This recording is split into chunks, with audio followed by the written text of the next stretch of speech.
Muraho neza nanone inshuti zanjye n'ikaze kandi kari kuri YouTube channel yacu. Niba ari ubwa mbere ugeze hano kanda subscribe ndetse na notification kugira ngo ujye ubona ibiganiro by'ubuzima bifasha abantu benshi. Uyu munsi rero tugiye kuvuga ku ngingo abantu benshi bafiteho amatsiko ariko bakayiceceka cyane. Icyo nta kindi ni amabara y'imihango y'umugore n'icyo ashobora gusobanura. Hari igihe umugore cyangwa umukobwa abona amaraso y'imihango afite ibara ritandukanye n'iryo asanzwe amenyereye. Hari igihe aba umutuku ukeye, ikindi gihe akijima, rimwe na rimwe akamera nk'umukara, umuhondo, umutuku wijimye cyane cyangwa se agasa n'umukara wa kafe. Abenshi rero bahita bagira ubwoba, abandi bakabyirengagiza, ariko se ni ryari bibe ibisanzwe? Ni ryo rero rishobora kuba ikimenyetso cy'ikibazo gikomeye. Ni ayahe mabara se ugomba kwitondera? Uyu munsi rero tugiye kubisobanura byose mu buryo bworoshye, busobanutse kandi bwumvikana. Icyitonderwa, iyi video ntabwo isimbura aho kwisuzumisha kwa muganga.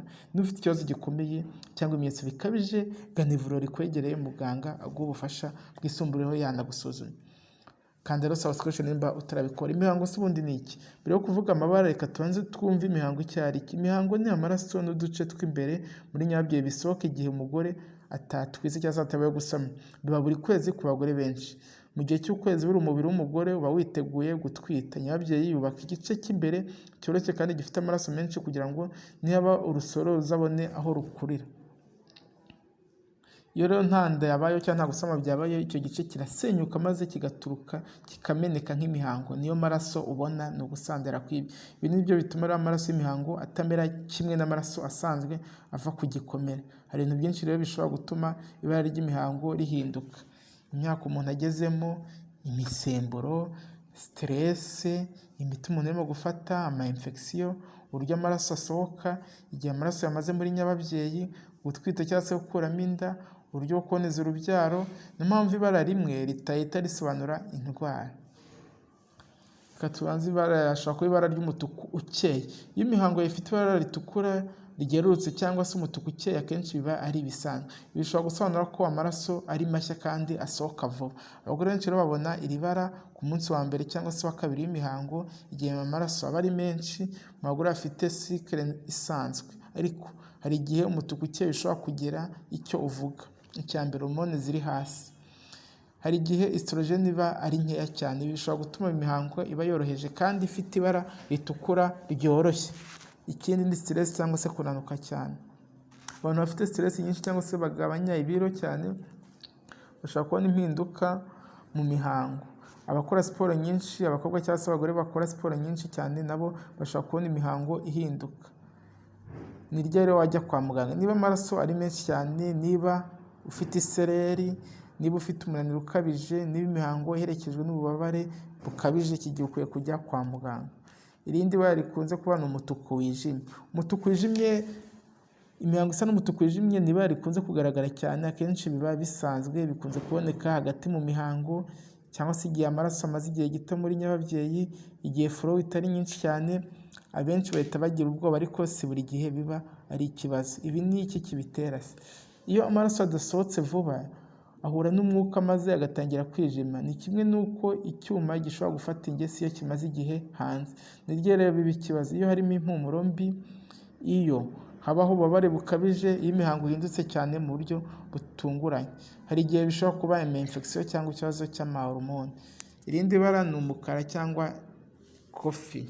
Nubona imihango yawe isa n'umukara cyangwa kofi, nabwo azaba ari ikibazo. Abagore benshi babona amaraso asa n'umukara cyangwa se kafe, cyane cyane ku mpera z'imihango.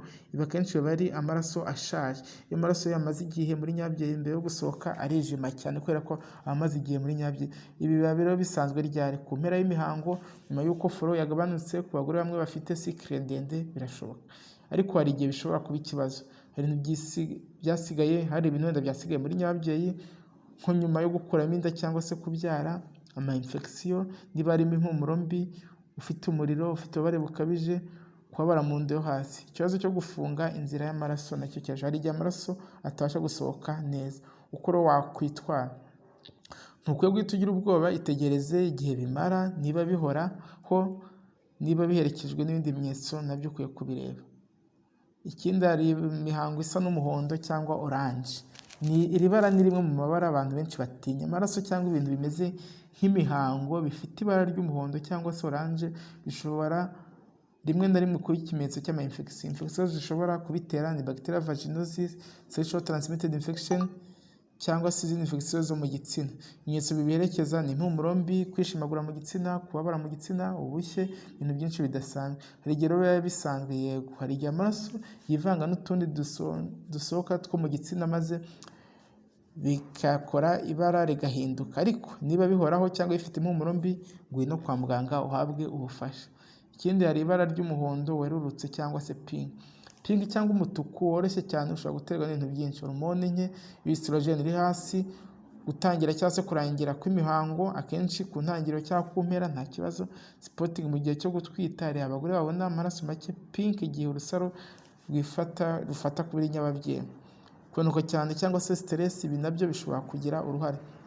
Ikitonderwa niba ukeka ko wasamye kandi ubona spotting idasanzwe ukwiye kwisuzumisha kugira ngo barebe ko inda yenda idashaka kuvamo. Ikindi hari amaraso afite uduce dukomeye clots cyangwa se ibibumbe, hari abagore babona uduce dusa n'inyama cyangwa se ibintu binini bisohoka mu mihango, akenshi utwo duce ni amaraso yibumbiye hamwe ibibumbe cyangwa se byita clots, blood clots. Iryo rero biba bisanzwe igihe flow ari nyinshi mu minsi ya mbere y'imihango, ni ryo rero bizaba ikibazo. Niba uduce ari twinshi cyane, niba ari tunini cyane, niba ari kubura amaraso menshi, niba uzungera cyangwa se ucika intege ufite isereri. Hari igihe rero bishobora kuba byatewe na fibroide, hormone imbalance cyangwa se ikibazo cyo kuva amaraso cyane.